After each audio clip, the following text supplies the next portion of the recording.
Hello guys, this is your Brights personality again. Um, ang topic natin ngayon is regarding about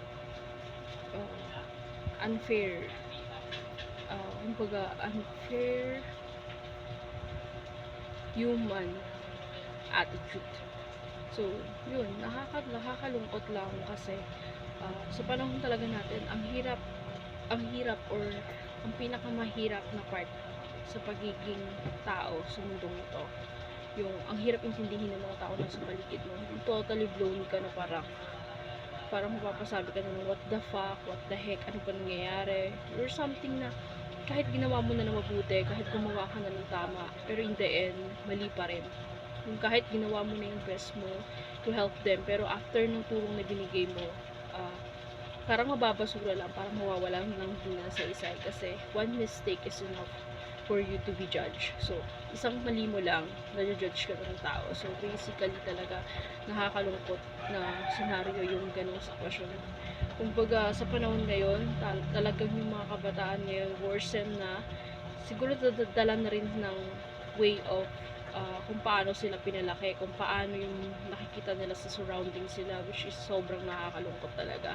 Yung mga tao na makasarili, hindi ko sila ginajudge kung pagit sila magiging makasarili, pero basically sa mga nangyayari kasi ganun yung nangyayari. Kumbaga nagiging selfish na sila, na tinitingnan na lang nila yung kung paano sila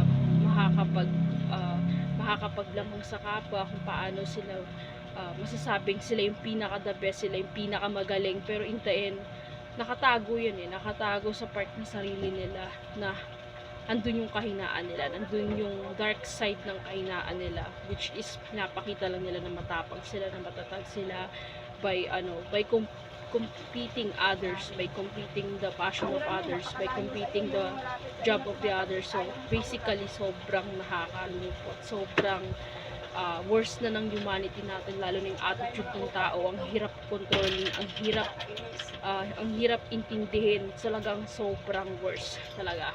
Wala ka nang aasahan sa mundong ito kundi puro kaguluhan, puro magulo, sobrang gulo na kahit anong gawin mong mabuti, bali wala pa rin.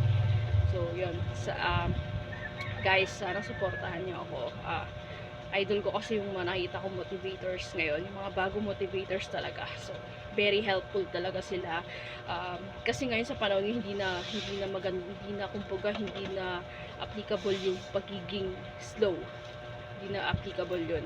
Kailangan talagang i-push mo, kailangan mo sabihin sa isang tao kung ano ba yung nararamdaman mo, kung ano ba yung sa tingin mo opinion mo. Kasi ngayon sa panahon, kapag masyado kang mabait, masyado kang parang baliwala, hindi na nakikinig sa'yo. So kailangan mong ipaintindi sa kanila yung realidad ng buhay sa mundo, na kailangan ganito, kailangan ganyan, para magising sila. Hindi man nila maiintindihan, pero darating ang araw, magigets sila yung masasabi nilang may mali sila at tama ka. So yun guys, this is your friend's personality again. Bye bye.